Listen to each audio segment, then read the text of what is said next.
Captain Prabhakaran அந்த படம் தான் இப்ப நான் பார்த்துட்டு வரேன். படம் நல்லா அருமையா இருக்கு.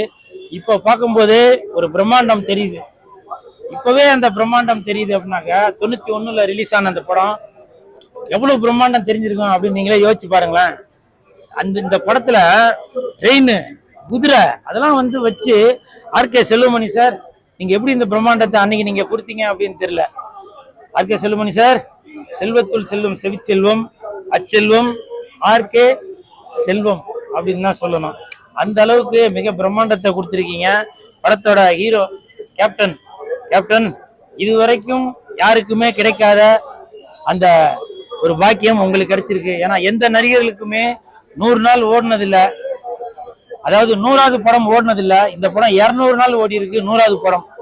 அப்படி பெருமைப்பட வேண்டிய இந்த கேப்டன் பிரபாகரன் படத்தை இன்னைக்கு நான் ஆடியன்ஸோட பார்க்கும்போது எனக்கு அவ்வளவு சந்தோஷமா இருக்கு. கேப்டன், நீங்க இன்னைக்கு நம்மள்கிட்ட இல்லாட்டியும் பலரது வாழ்க்கையிலையும் துணையாக நீங்க இருந்து கொண்டுதான் இருக்கிறீங்க. பல பேர் உங்களை பின்பற்றிட்டு தான் வராங்க. அதற்கு உதாரணம் சொல்லணும் அப்படின்னாக்க லெஜண்ட் சரவணன் அவர்கள் சமீபத்துல நான் லெஜண்ட் சரவணன் அவர்களை சந்திக்கக்கூடிய சூழ்நிலை வந்தது. அப்போ அவர் சொன்னாரு, சாப்பிட்டுட்டு தான் போகணும்.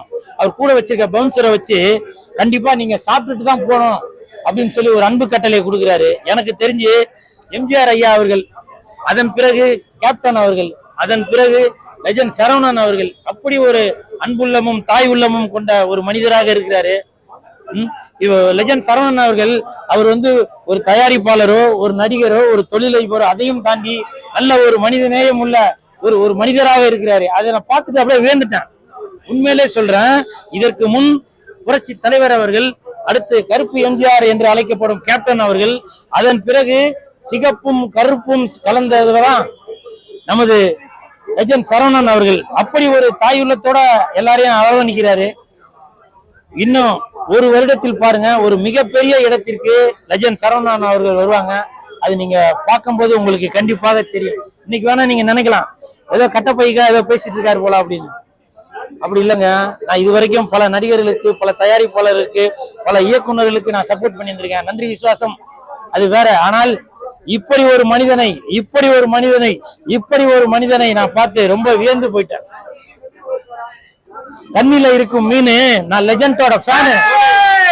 தண்ணில இருக்கும் மீன், நான் லெஜண்டோட ஃபேனு. தண்ணில இருக்கும் மீன், நான் லெஜண்டோட ஃபேனு.